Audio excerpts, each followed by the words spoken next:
ஒரு இளம் தலைவர் அவர், ஒரு நம்பிக்கைக்குரிய தலைவர் அவர். வருங்கால திமுகவே அவர் தான் அப்படின்லாம் பேசும்பொழுது அந்த கூட்டத்தையே அவர் கண்ட்ரோல் பண்ணணும். இப்படிலாம் பேசாதீங்க அப்படின்னு சொல்லுவது தான் சரியாக இருந்திருக்கும். அவர் அந்த ஃப்ளோவிலையோ அல்லது என்ன நினச்சாருன்னு தெரியல, ஒரு தவறான வார்த்தையை அவர் யூஸ் பண்ணிட்டார்.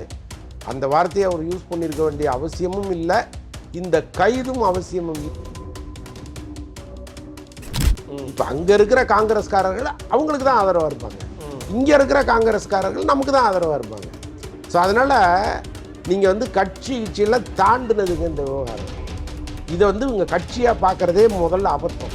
இது கட்சியை தாண்டின விஷயம். நீங்கள் பிரதமரே சொன்னால் கூட கர்நாடகாவில் கேட்கல. இது ரொம்ப நிஜமாக கூச்சமாக இருக்குது. இப்படி ஒரு வார்த்தையை ஒரு எதிர்க்கட்சி தலைவர் பேசலாமாங்கிறது நமக்கு நிஜமாகவே ரொம்ப கூச்சமாக இருக்குது. ஸோ அப்படி பேசிட்டாரு. ஏதோ ஃப்ளோவில் வந்துருச்சுங்க, நான் அந்த அர்த்தத்தில் சொல்லலை அப்படின்னு சொல்லிட்டு போகிறது தான் சரியாக இருக்கும். ஆனால் அவர் என்ன பண்ணுறாரு சார், அதிமுகலேருந்து வந்தவங்களுக்கு தாவேக்கால பதவி கொடுத்துருக்காங்க, சில முக்கிய உறுப்பினர்கள்லாம் பதவி கொடுத்துருக்காங்க. இது எப்படி பார்க்குறீங்க சார்? பாருங்கள், போன அமைச்சரவையில் திமுகவில் இருந்த பல அமைச்சர்கள் எல்லாமே அதிமுகவிலேருந்து போனவங்க தான். அப்போ அந்த கட்சி செய்யும்போது சரின்னு நினைக்கிறவங்க இந்த கட்சி செய்யும்போது மட்டும் எப்படி தப்புன்னு சொல்லுங்க.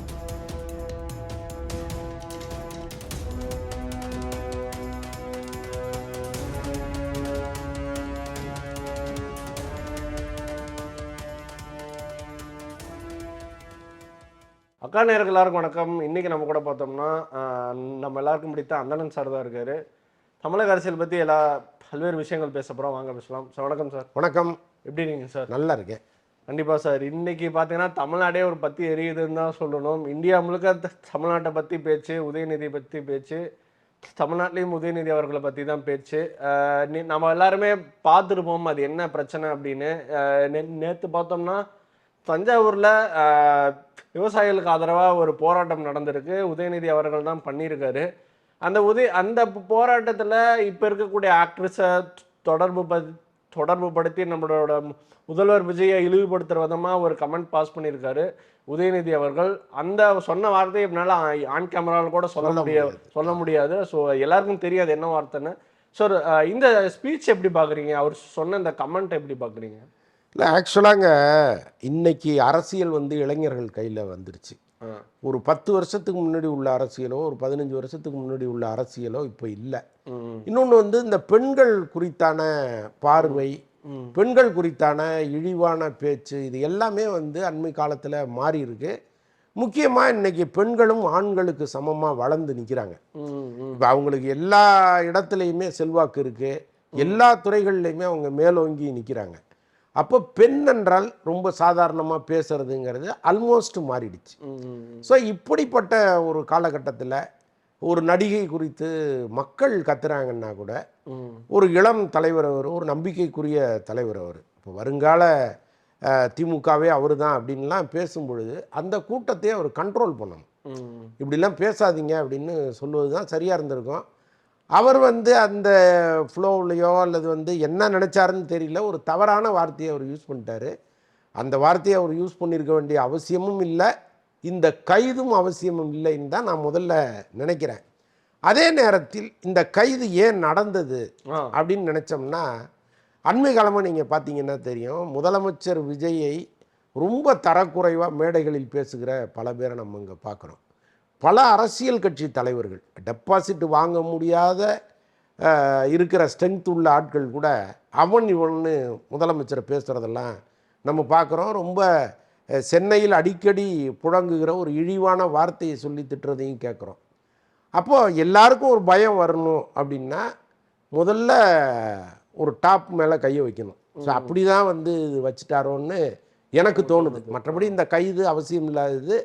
அவரும் ஒரு பொறுப்பான எதிர்கட்சி தலைவராக நடந்திருக்கணும். ரெண்டுமே தவறு தான்னு நான் பார்க்குறீங்க சார்? அப்போ இந்த நேரத்தில் ஆஸ் அ ஜேர்னலிஸ்டாக நீங்கள் இவ்வளோ நாள் இருந்திருக்கீங்க, பத்திரிகை துறையில் இருந்திருக்கீங்க, மக்களை பார்த்துருக்கீங்க, பேசியிருக்கீங்க. உதயநிதி அவர்கள் சொன்னக்கூடிய அந்த வார்த்தை எப்படி பார்க்குறீங்க? ஏன்னா பல்வேறு நபர்கள் சொல்கிறாங்க அவர் வேணும்னு பண்ணலன்னு சொல்கிறாங்க. மக்கள்லேருந்து யாராவது ஒருத்தர் சொல்லிட்டாங்க திருசான்னு சொன்னதை அவர் கொஞ்சம் இப்படி மாற்றி பேசிட்டாருன்னு சொல்கிறாங்க. அவர் சொல்லக்கூடிய வார்த்தை எப்படி பார்த்தீங்க? இல்லைங்க, இப்போ நம்ம வந்து எங்கேயோ ஒரு தேர்ட் பர்சன் நாம இருக்கோம். ஆனால் அவங்க ஒரு ஹீரோயின்ங்கிற மரியாதையை நம்ம கொடுக்குறோம். கொடுக்கணும். இப்போ நமக்கும் அவங்களுக்கு என்ன அதிகபட்சம் ஒரு ஒரு 2 முறை சந்திச்சிருப்போம், பேசியிருப்போம், அவ்வளோதான். ம், ம், ம், ஆனால் நமக்கே வந்து அவங்க மீது ஒரு மரியாதை இருக்கும் பொழுது, ம், இதே உதயநிதி அவர்கள் அவங்கள வச்சு படமெல்லாம் எடுத்திருக்கிறாரு. ம், நான் அவங்களோட நன்கு பழகியிருக்காரு அவரு. ம், அவர் வந்து அந்த மரியாதையை கட்டாயமா குடுத்துருக்கணுமா வேணாமா? ம், ம். அவங்க வந்து யாரோடு பழகுறாங்க, ஆ, அதெல்லாம் வேற. ஆனால் உங்களுக்கு ஒரு பழக்கம் இருக்குல்ல அவங்களோட. அப்போ அங்க ஏதோ ஒரு தகாத வார்த்தையை சொல்லி தொண்டர்கள் கத்தும் பொழுது, இல்லப்பா இப்படிலாம் பேசாதீங்கன்னு சொல்லுவது தானே சரியா இருக்கும். ம், ஆனால் அவர் வந்து சொல்ல மறந்துட்டாரா? அல்லது வந்து அந்த கூட்டத்தை பார்த்தோன்னே உற்சாகமாயி, இப்படிலாம் சொன்னா கை தட்டுவாங்கன்னு நினைச்சு அவர் பண்ணிட்டாரான்னு எனக்கு தெரியல. என்ன இருந்தாலும் ஆ, ஆ, ஆ, ஒரு இவ்வளவு பெரிய தலைவருக்கு அது அழகே கிடையாது. அது அப்படி சொல்லியிருக்கவே கூடாது அவரு. ஆ. சட்டப்படி நடவடிக்கை எடுக்கணும் அப்படின்னு இந்த அரசு முனைப்பா இறங்கி அதிகாலையிலேயே தஞ்சாவூர்லேருந்து கிளம்பி வந்து இங்கே அவரை கைது பண்ணுற அளவுக்கு சூழ்நிலை ரொம்ப இக்கட்டான சூழ்நிலையாக மாறிடுச்சு. தமிழகம் முழுக்க மிகப்பெரிய கலவரங்கள். இப்போ எந்த இடத்துலையுமே இயல்பு வாழ்க்கை இல்லை. பல இடங்களில் பாதிக்கப்பட்டது பொதுமக்கள் தான். ஒரு உறவம் திமுகவினர் வந்து அங்கங்கே இறங்கி பயங்கரமாக கலாட்டா பண்ணிட்டு இருக்காங்க. போக்குவரத்துக்கு பெரிய இடைஞ்சலாக மாறிடுச்சு. இந்த கைது கூட ஏதோ அப்படியே கலைஞர் கைதெல்லாம் நம்ம பார்த்தோம், பகீர்னு ஆச்சு. ஐயோ இவ்வளோ பெரிய வயசானவரை இப்படி கட்டி பிடிச்சி தூக்கி நசுக்கிறாங்களேலாம் கோபம் வந்துச்சு. ஆனால் ரொம்ப மரியாதையாக அவரை கூப்பிட்டு போகிறாங்க. இத்தனைக்கும் அந்த வேனே ஏசி வேன் தான். நீங்கள் பொதுவாக காவல்துறை கைதுன்னா நீங்கள் பார்த்தா தெரியும், ரொம்ப பாடாவதி வேனை கூப்பிட்டு வருவாங்க. ஷாக் அப்சர்வெல்லாம் ஒர்க் பண்ணவே பண்ணாது. நீங்கள் ஒரு பள்ளத்தில் விழுந்தா நேராக முதுகு தண்டில் தான் அடிக்கும். அப்படிப்பட்ட வண்டி தான் கூப்பிட்டு வருவாங்க இந்த மாதிரி கைதுகளுக்கு. ஆனாலும் அவருக்கான மரியாதையை கொடுக்கணுங்கிறதுக்காக நல்ல ஏசி வேனை, நல்ல டெம்போ டிராவலரை அழகாக எடுத்துகிட்டு வந்து தான் கூப்பிட்டு போகிறாங்க. ஸோ அவ்வளவு மரியாதையாக தான் ஒரு தலைவரை கூப்பிட்டு போகிறாங்க. நீதிமன்றம் சொல்லியிருக்கு இரவுக்குள்ளே அவரை விடுவிச்சிடணும் அப்படின்னு சொல்லியிருக்கு. இவ்வளவு பாசிட்டிவ் சைன் இருந்தும் இவங்க அங்கங்கே வந்து கலாட்டா பண்ணுறதுங்கிறது வந்து எந்த விதத்தில் சரின்னு நமக்கு புரியுது. இந்த அரெஸ்ட் எப்படி பாக்குறீங்க? ஏன்னா இன்னைக்கு காலையில இருந்து நான் ஏகப்பட்ட இன்டர்வியூஸ் பார்த்துட்டேன். நான் பர்சனலா வேற ஜேர்னலிஸ்ட் கொடுக்குற இன்டர்வியூஸ் எல்லாமே நான் பார்த்துட்டு தான் வந்திருக்கேன். அவங்க எல்லாம் என்ன சொல்றாங்கன்னா, இந்த அரெஸ்டே தேவையில்லை அப்படின்னு சொல்றாங்க. ஏன் அப்படின்னா, கண்டிப்பா தப்பு தான், தப்பான வார்த்தையை தான் பேசியிருக்காரு. பட் ஆனா இந்த அரெஸ்ட்ன்றது இவ்வளவு சீக்கிரம் தேவையானு அந்த அவங்க கேட்கறாங்க. ஸோ இந்த அரெஸ்ட் எப்படி பாக்குறீங்க? அவசியமா, அவசியமற்றதா? இல்லை, இந்த கைது தேவையில்லைன்னு நான் ஆரம்பத்திலே சொல்லிட்டேன்.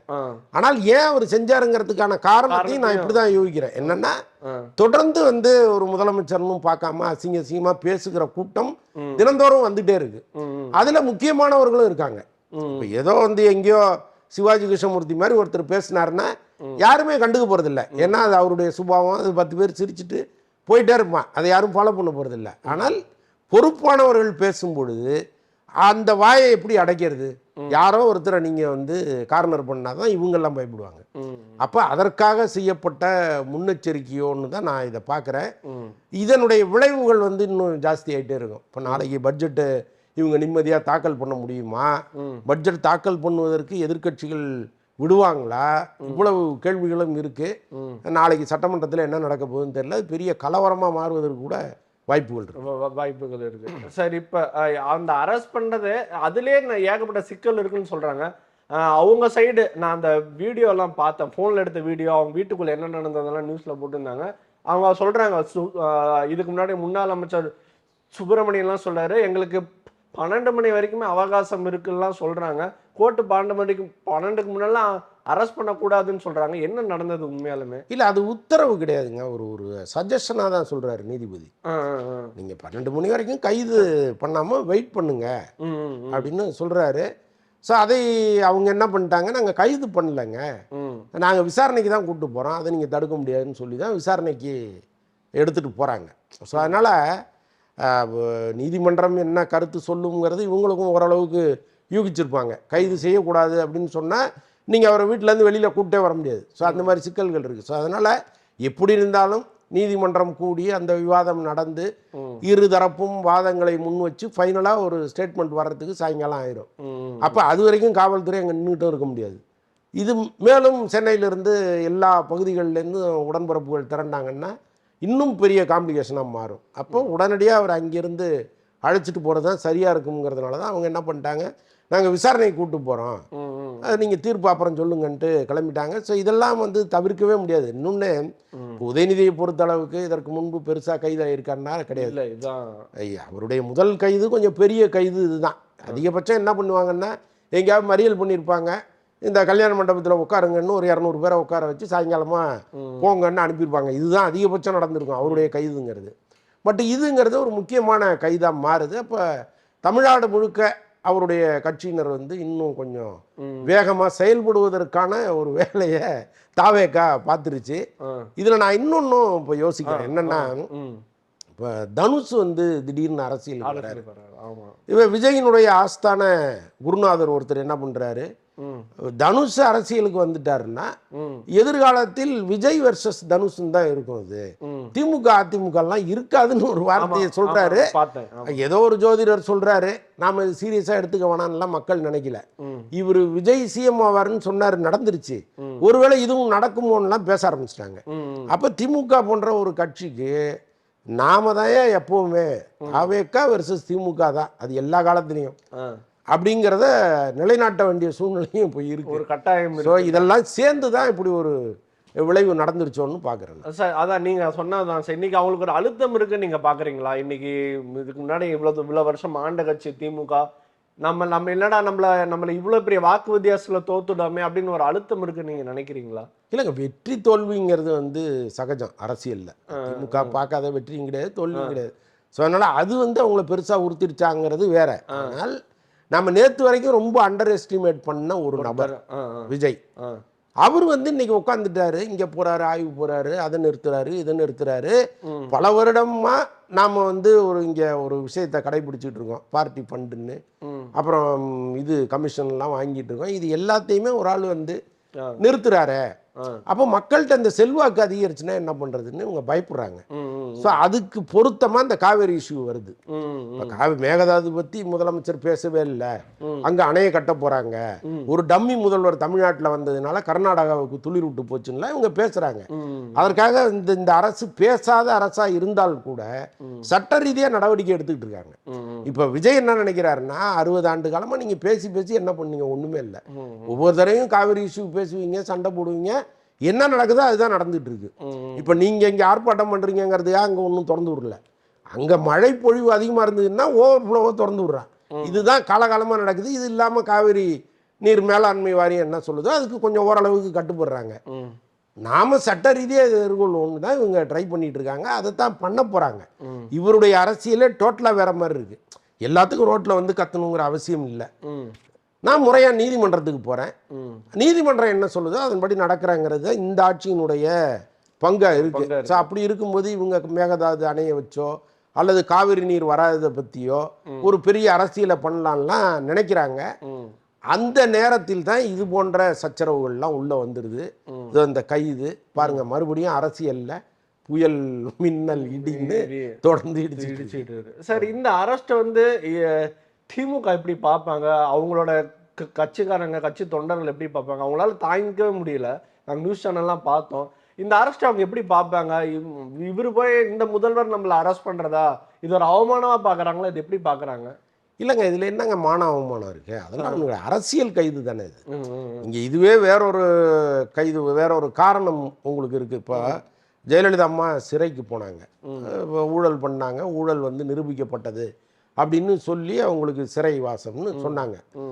அது வந்து கொஞ்சம் ஓரளவுக்கு அவமானகரமான விஷயம். ஆனால் அரசியல் கைதுங்கிறது, இது போன்ற அவதூறு கைதுகள்ங்கிறதெல்லாம் பெருசாக சீரியஸாக எடுத்துக்க வேண்டிய அவசியம் இல்லை. ஆனால் அவங்களுக்கு இதை வச்சு ஒரு அரசியல் பண்ணணும்னு நினைக்கிறாங்க. அதுக்கு பெரிய டூலாக இது அமைஞ்சு போச்சு, அவ்வளோதான் அமைஞ்சு போச்சு. இது வேற எதுவும் பார்க்க முடியாது. சார், இப்போ நீங்கள் சொன்ன மாதிரி அசம்பிளி கூடுது, நாளைக்கு சட்டசபை கூடுது, பட்ஜெட் தாக்கல். பட்ஜெட்டுக்கு வந்து இவர் உதயநிதி வரக்கூடாது, எதிர்கட்சி தலைவர் இல்லாமல் நான் பட்ஜெட் தாக்கல் பண்ணிடலாம் அப்படின்றதுக்காக தான் விஜய் பிளான் போட்டாருலாம். அதாவதுங்க, ஒரு கலைஞர் வராரு, நாமெல்லாம் சின்ன பசங்க, கலைஞரை சமாளிக்க முடியாதுன்னு நீங்கள் நினச்சிங்கன்னா அதில் ஒரு நியாயம் இருக்கு. உதயநிதி வந்து என்ன பேசி கிழிச்சு ஒன்றும் கிடையாது. அவரும் பேப்பரை வச்சு தான் பார்க்குறாரு. இப்படி விஜய் வந்து ஒரு பேப்பரை பார்த்து படிக்கிறாரா, உதயநிதியும் ஒரு பேப்பரை பார்த்து தான் படிக்கிறாரு. என்ன, இவர் பேப்பரை பார்த்தே படிக்கிறாரு, அவர் அப்பப்போ பார்த்து படிக்கிறாரு, அவ்வளோதான். ரெண்டு பேருக்குமான வித்தியாசம் அவ்வளோதான். ஸோ அதனால் உதயநிதி வந்து அப்படியே சட்டமன்றத்தையே திக்குமுக்காட வச்சு புள்ளி விவரங்களை அள்ளி கொட்டி அதெல்லாம் கிடையாது. அப்படிலாம் ஒரு பயமும் உங்களுக்கு கிடையாது. அதனால் வந்து முன்னெச்சரிக்கை நடவடிக்கையாக உதயநிதியை கைது பண்ணிட்டாங்க, நாளைக்கு பட்ஜெட் தாக்கல் பண்ணும்போது அவரை எதிர்கொள்ள இவங்கெல்லாம் அஞ்சுகிறாங்க அப்படின்லாம் பேசுறது நிஜமாக வேடிக்கையாக இருக்குது. அப்படி வந்து பெரிய ஆளுமையெல்லாம் உதயநிதி கிடையாது. இப்போ நீங்கள் இதுவே வந்து ஒரு துரைமுருகன் இருக்கார், ஒரு ஒரு ஒரு யங்கான ஒரு தோற்றத்தில் அவர் இருக்கார், அவரால் சமாளிக்க முடியும்னா புள்ளி விவரங்களை எடுத்து போடுவாங்க. அப்படிப்பட்ட ஒரு கோசி மணி மாதிரி ஒரு அமைச்சர் இருந்தால் புள்ளி விவரங்களை தூக்கி போடுவாங்க. நீங்கள் அதுக்கு பயப்படலாம். நீங்கள் அப்படிப்பட்ட அமைச்சர்லாம் இவர் கிடையாது. அப்படிப்பட்ட எதிர்கட்சி தலைவராகவும் உதயநிதி இல்லை. ஸோ அதனால் அதுக்கு பயந்துட்டுலாம் இதை பண்ணாங்கங்கிறதெல்லாம் ரொம்ப ஒரு மாதிரி கேலி. Okay sir. இதில் நான் ஆச்சரியப்படுற விஷயம் என்னன்னா, இன்னைக்கு அதிமுகவோட முக்கிய தலைவர்கள், விசிகாவோட தலைவர் திருமாவளவன் அவங்களே சொல்றாங்க இந்த அரெஸ்ட் தப்புன்னு. ஏன்னா உதயநிதி பார்த்தோம்னா இல்லை அவங்களே அது பேசுனது தப்புன்னு சொல்றாங்க. அதையும் நீங்க கவனிக்கணும். Okay okay. ஆக்சுவலாக திரும்ப என்ன சொல்றாருன்னா, இப்படி வந்து நீங்க ஒரு கருத்தை முன் வச்சிருக்க கூடாது, இது ரொம்ப தவறானது அநாகரிகமானதுலாம் அவர் சொல்றாரு. அதற்கப்புறம் இந்த கைது தேவையில்லைன்னு அவர் சொல்றாரு. ஸோ அதனால ரெண்டுமே சரிதானே, கைதும் அவசியம் இல்லை, அவரும் அப்படி பேசியிருக்க வேண்டியது இல்லை.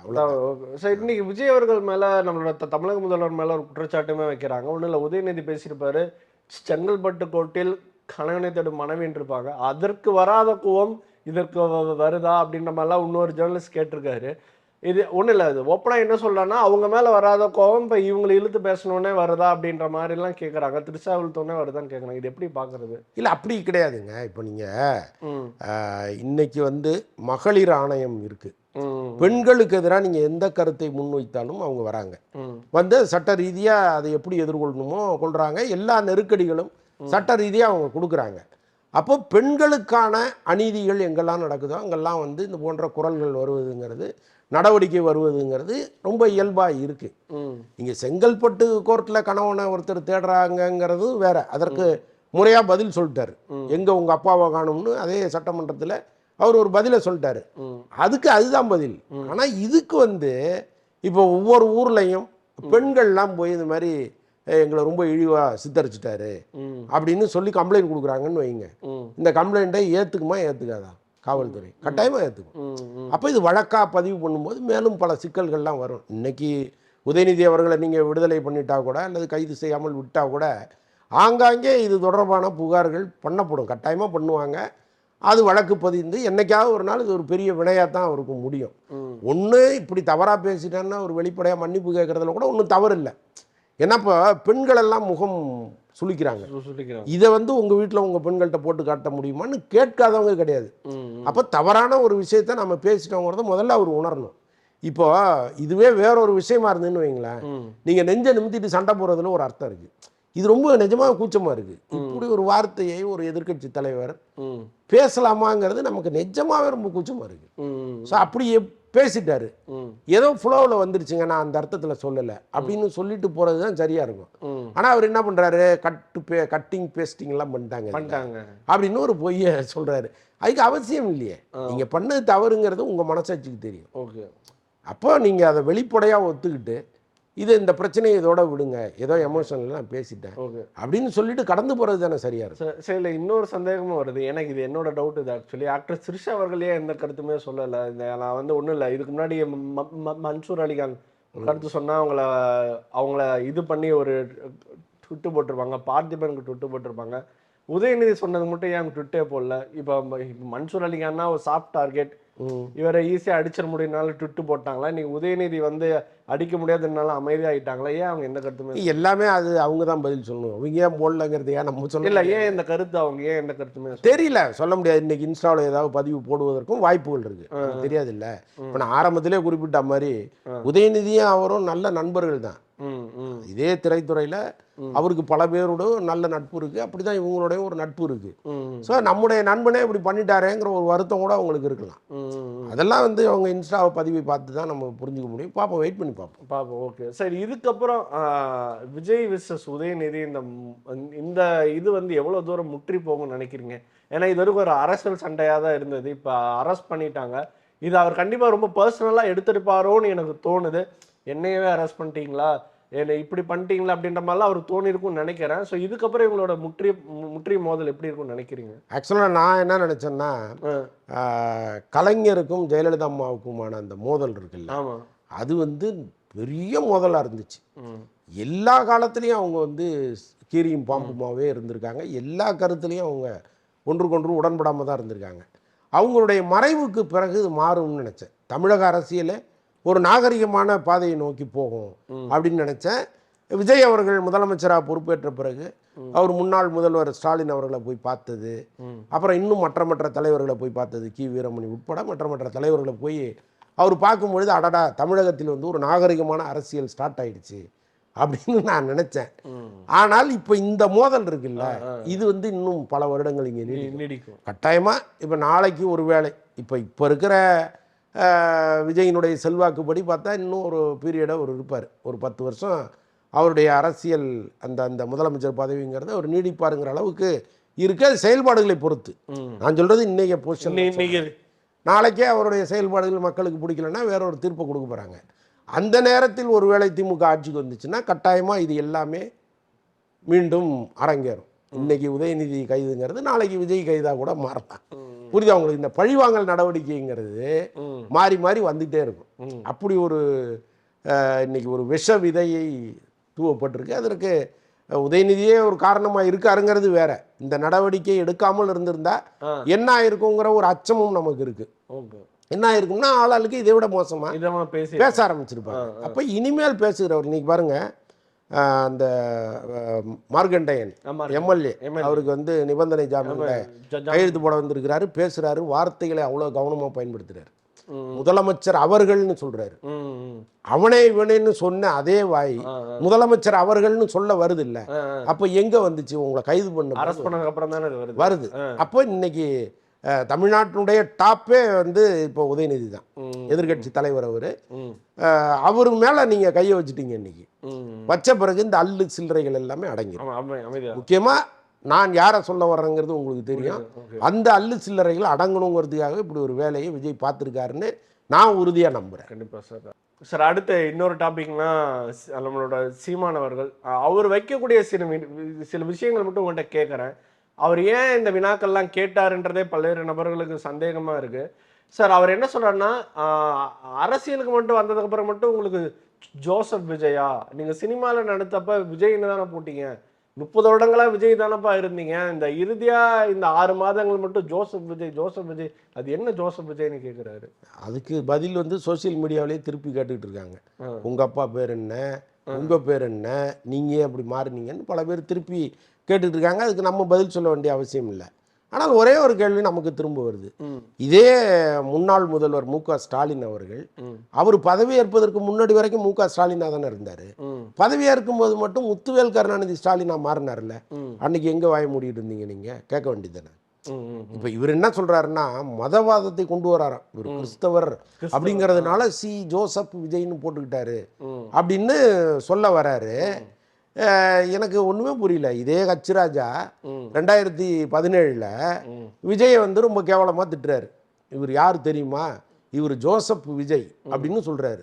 ஜோசப் விஜய்னா ஏதோ கெட்ட பேர் மாதிரியும், ஒரு அசிங்கமான வார்த்தை மாதிரியும், கிறிஸ்தவ பிறப்புன்னா அது வந்து ரொம்ப இழிவான ஒரு பிறப்பு மாதிரியும் ஹச்ராஜாங்கிற ஒரு நபர் சொல்கிறாரு. அப்போ இந்த சீமான் வந்து என்ன பண்ணாரு? கண்டிச்சு அறிக்கை கொடுத்தாரா, நீ எப்படி அப்படி சொல்லலாம் அப்படின்னு. அதற்கு அப்புறம் தான் மெர்சல் படத்துக்காக ஒரு அறிக்கையை வெளியிடுறாரு விஜய். அதில் வந்து ஜோசப் விஜய் அப்படின்னு போடுறாரு. அதற்கு அப்புறம் தான் அவர் அந்த பேரையே மக்கள் மத்தியில் பதிய வச்சார். ஏன் அந்த பேரை சொன்னால் என்ன தப்பு, அது என்ன கெட்ட வார்த்தையா அப்படின்னா அவர் வந்து அந்த பேரை கொண்டு வந்தார். 2017 அவர் கொண்டு வந்துட்டார். இவர் தூங்கிட்டு இருந்தாருன்னா அதுக்கு யார் பொறுப்பு? அதனால ரொம்ப, அதாவது விஜயை கார்னர் பண்ணணும்னு நினைக்கிறாங்கங்க. அதுக்கு என்னென்னவோ பேசுகிறாங்க. அதுக்கு அவரும் ஆளாயிட்டாரேங்கிறது தான். இப்போ அவரை பொறுத்தளவுக்கு வந்து ஒரு அறிவு கிடங்குன்னு இந்த சமூகம் நம்பிட்டு இருந்துச்சு. அந்த நம்பிக்கை எல்லாமே தினந்தோறும் அவர் வந்து உடைச்சிட்டே இருக்கு. ஆமாம் சார். அவரோட ஸ்பீச் எல்லாம் எப்படி பார்க்குறீங்க? ஸ்டேஜில் பேசி இப்போ சமயமாக 2 நாள் முன்னாடி எல்லாம் விட்டுருங்க. அதை பற்றி விமர்சனம் பண்ணுறதுக்கு ஒன்றுமே கிடையாது. ஏன்னா நீங்கள் வந்து அவருடைய தளத்திலே போய் பாருங்கள். இப்போ யாரோ ஒருத்தர் வந்து டிவிக்காவை சார்ந்தவர் சீமான் அவர்களுடைய ஸ்பீச்சை போட்டு அதுக்கு கீழே கமெண்ட்லலாம் அவருக்கு எதிராக கருத்துக்கள் வருதுன்னா அதில் ஒரு நியாயம் இருக்குது. ஏன்னா இந்த டிவிக்கு நண்பரை ஃபாலோ பண்ணுறவன் எல்லாமே அந்த கருத்தை தான் வச்சுருப்பான். ஆனால் செந்தமிழன் சீமான்னு அவருடைய அக்கௌண்ட்லேயே ஒரு கருத்தை போடுறாரு. நீங்கள் கீழே போய் கமெண்ட்டை படிச்சுட்டு வந்து இந்த கேள்வியை கேளுங்க. Okay sir. சார் அதே மாதிரி அவர் கேட்கக்கூடிய இன்னொரு கேள்வி, எல்லாருமே கேட்கக்கூடிய இன்னொரு கேள்வினா, நாம் தமிழரை தூண்டி வர்றது திமுக தான் அப்படின்ற மாதிரி ஒரு குற்றச்சாட்டு போயிட்டு இருக்குது. அவதூறா யாரும் முன்வைக்கல. பட் ஆனால் சமூக வலைதளங்கள்ல இது நான் அவதூறா சொல்லலை, பட் ஆனால் சமூக வலைதளங்கள் சொல்லிகிட்டே இருக்காங்க. இப்போ இன்னைக்கு ஆளுங்கட்சி தாவேக்காவை எதிர்க்கிறதுக்கு சீமானும் உடந்தையா இருக்காரு அப்படின்ற மாதிரிலாம் சொல்றாங்க. இது எப்படி பாக்குறீங்க? திமுக தான் தூண்டி விடுதா? இல்லைங்க, இப்போது உதயநிதி அவர்கள் நேற்று பேசுனது ஒரு மிகப்பெரிய சம்பவமாக மாறி இன்னைக்கு தமிழ்நாடே கொந்தளிச்சு போயிருக்கு. இந்த நிமிஷம் வரைக்கும் அவர்கிட்ட ஒரு அறிக்கையோ விளக்கமோ ஒரு கருத்தோ வரவே இல்லை. அப்போ இது குறித்து நீங்கள் புரிஞ்சுக்க வேண்டியது தான்.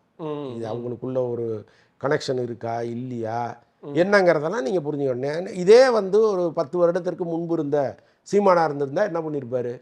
என்னையா ஒரு பெண்ணை போய் இவ்வளோ இழிவாக பேசுறீங்க, நீங்கள் இது தப்பு இல்லையா அப்படின்னு கேட்டிருப்பாரு. ஆனால் இன்னைக்கு அவரால் கேட்க முடியல.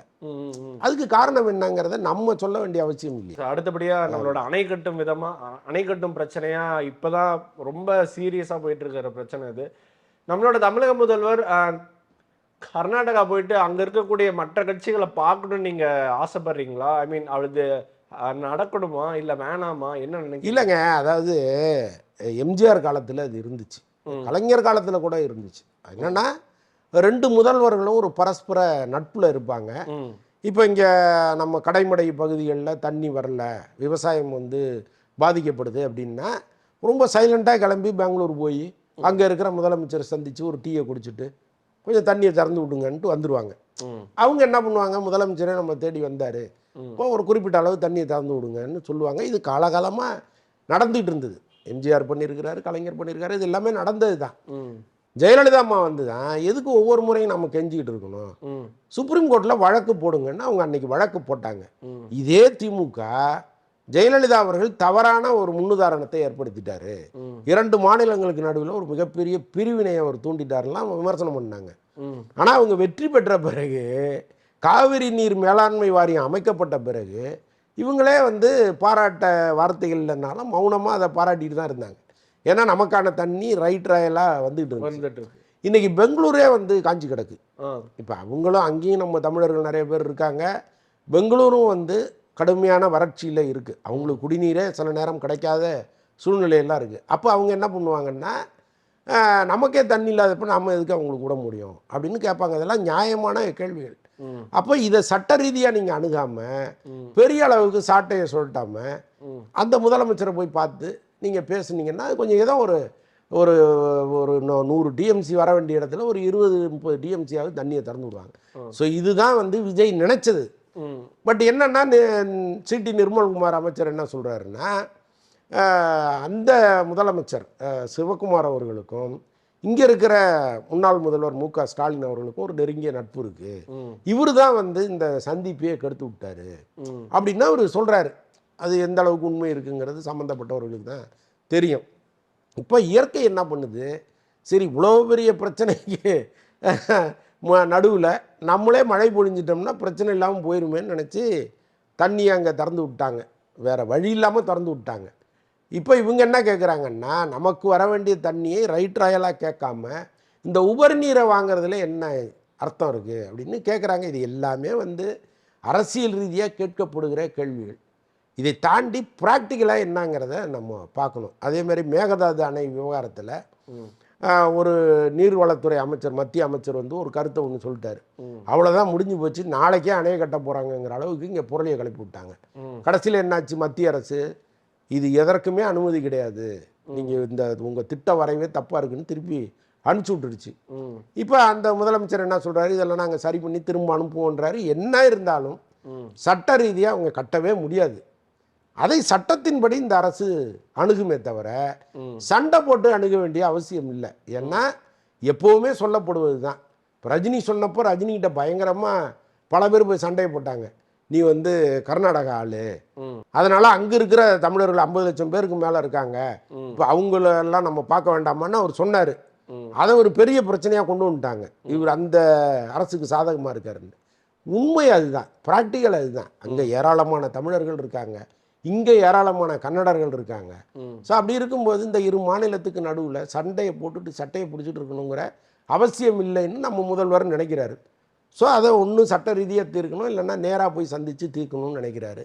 ஆனால் இதை வைத்து ஒரு அரசியல் பண்ணணும்னு நினைக்கிறவங்களுக்கு அதெல்லாம் தவறாப்படுது, அவ்வளோதான். ஓகே சார், அவங்க தான் அரசியல் இதை வச்சு தான் அவங்க ஆட்சியவே பிடிச்சிருக்காங்கலாம் ஒரு ஸ்டோரி சொல்லிட்டு இருக்காங்க. ஆனால் அங்கே ஆட்சியை பிடிச்சது காங்கிரஸ் ஆட்சியை பிடிச்சதுல இந்த மேகதாது அணை முன் வச்சு தான் ஆட்சியை பிடிச்சதா சொல்றாங்க. சார் இப்போ இந்த விஷயம் எப்படி எடுத்துட்டு போனால் சால்வ் ஆகும்னு நினைக்கிறீங்க? ஏன்னா ஏகப்பட்ட பேர் சொல்றாங்க விஜய் அவர்கள் நம்மளோட உரிமையெல்லாம் விட்டு கொடுத்துறாருன்னு சொல்றாங்க. உங்களுக்கு அப்படி தோணுதா? இல்லை, அதெல்லாம் ஒரு உரிமையை விட்டு கொடுக்கலங்க. இவங்கள மாதிரி ரோட்டில் வந்து போராடணும், கத்திக்கிட்டு இருக்கணும்னு இவங்க நினைக்கிறாங்க. தினந்தோறும் கத்திக்கிட்டே இருக்கணும், தினந்தோறும் போராடிட்டே இருக்கணும், அதுக்கு அவசியம் இல்லைன்னு அவர் நினைக்கிறார். சட்ட ரீதியாக எல்லாத்தையுமே அனுபவம், சட்ட ரீதியாக பார்த்துக்கலான்னு அவர் நினைக்கிறார். ஸோ அதனால் இன்னொன்று வந்து இப்போ பல பேர் கேள்வி கேட்குறாங்க, அங்கே வந்து காங்கிரஸ் தானே ஆளுது, நீங்கள் காங்கிரஸோட கூட்டணி வச்சுருக்கீங்கல்ல, ராகுல் காந்திகிட்ட சொல்லி தண்ணியை விட வேண்டியது தானே அப்படின்னு கேட்குறாங்க. ஏன் இவ்வளவு நாள் திமுகவும் காங்கிரஸும் தான் கூட்டணி வச்சுருந்தது, என்ன காவிரி இஷ்யூ இன்னைக்கா வருது, எத்தனை வருஷமாக இங்கே இருக்குது, இதே திமுக ஏன் பண்ணல? அதனால் இப்போ அங்கே இருக்கிற காங்கிரஸ்காரர்கள் அவங்களுக்கு தான் ஆதரவாக இருப்பாங்க, இங்கே இருக்கிற காங்கிரஸ்காரர்கள் நமக்கு தான் ஆதரவாக இருப்பாங்க. ஸோ அதனால் நீங்கள் வந்து கட்சியெல்லாம் தாண்டினதுங்க இந்த விவகாரம். இதை வந்து இவங்க கட்சியாக பார்க்குறதே முதல்ல அபத்தம்.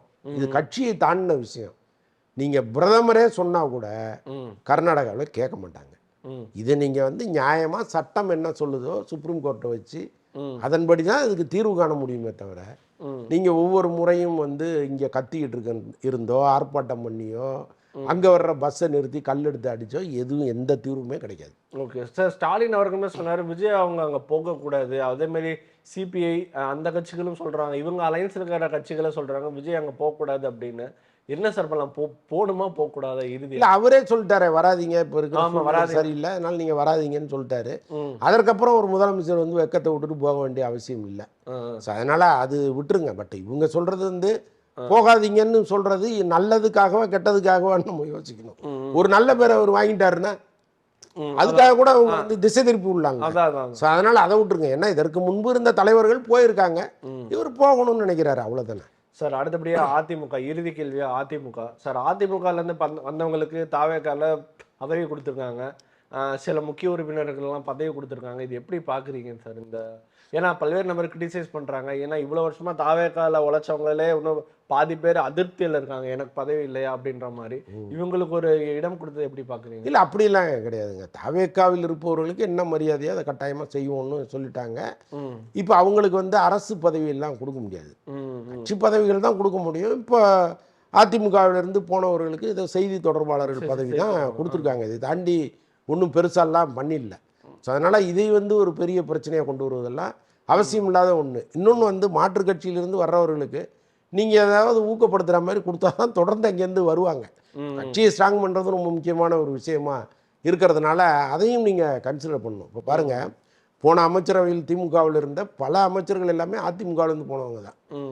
அப்போ அந்த கட்சி செய்யும்போது சரின்னு நினைக்கிறவங்க இந்த கட்சி செய்யும்போது மட்டும் எப்படி தப்புன்னு சொல்ல முடியும்? அதனால் அது வந்து தவிர்க்க முடியாத ஒரு விஷயம். Okay sir. சார் இப்போ இந்த இடைத்தேர்தல் பற்றி என்ன சார் நினைக்கிறீங்க? எந்த கட்சிக்கு ஒரு அட்வான்டேஜ் இருக்கும்னு நினைக்கிறீங்க? இடைத்தேர்தல் எப்போ வரும்னு தெரியலையே. ஓகே, இருந்தாலுமே அதை ஒட்டி தான் இல்லை, அது வருகிற காலத்தை பொறுத்து தான் நம்ம முடிவு பண்ண முடியும். ஏன்னா இன்னைக்கு சுச்சுவேஷனுக்கு இடைத்தேர்தல் வச்சிங்கன்னா விஜய் தான் ஜெயிப்பார், தாவேக்கா தான் ஜெயிக்கும். இவர்களுடைய செயல்பாடுகள் இதே மாதிரி இருக்கு, மக்கள்கிட்ட வந்து எந்த இடத்துலையும் இவங்க அவர்சனை சம்பாதிக்கலை அப்படிங்கிற சூழ்நிலை வரும்பொழுது பிரச்சனையே கிடையாது. ஒருவேளை ஏதாவது கொஞ்சம் மாறி இருக்கு அப்படின்னா அந்த நேரத்தில் எலெக்ஷன் வந்ததுன்னா கட்டாயமாக அது வந்து ஒரு சின்ன விளைவை ஏற்படுத்தும். அதனால் அது எப்போ வருதுங்கிறத பொறுத்து தான் அந்த முடிவுக்கு வரும். Okay sir. சார் இப்போ திமுக, அதிமுக, பாஜக அவங்களோட அலைன்ஸ் சேர்ற மாதிரி இருக்கல, திமுக பாஜக என்ன மாதிரி அலைன்ஸ் ஃபார்ம் ஆகும்னு நினைக்கிறீங்க? ஏன்னா திமுக பாஜக கூட்டணி தான் சொல்லிகிட்டே இருக்காங்க, அது நடக்கும்னு நினைக்கிறீங்களா? வேற வழி இல்லையே. இப்போ நீங்கள் ஏதாவது ஒரு தேசிய கட்சியோடு மாநில கட்சி இணைந்து தேர்தலை எதிர்கொள்வது தான் தொடர்ந்து நம்ம பார்க்குறோம். இப்போ திமுக வந்து பிஜேபியோட கூட்டணி இல்லைன்னா காங்கிரஸோடு இருப்பாங்க, காங்கிரஸோட கூட்டணி இல்லைன்னா பிஜேபியோடு இருப்பாங்க. எப்போவுமே அவங்க தனித்து இருந்தது கிடையாது. ஸோ அப்படி இருக்கிற பட்சத்தில் இன்னைக்கு காங்கிரஸோடு அவங்க விலகி வெளியில் வந்துட்டாங்க. இந்த சூழ்நிலையில் இப்போ வேற வழி இல்லை, பிஜேபி தான் அவங்க கூட்டணி போகணும். ஆனால் இது வெளிப்படையாக நடக்குமாங்கிறது நமக்கு தெரியல.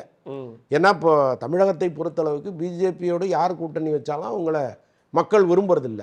ம். அதுதான் ஏடிஎம்கே வந்து தொடர்ந்து தோல்விகளை சந்தித்ததுக்கு ஒரு பெரிய காரணமாக இருந்துச்சு.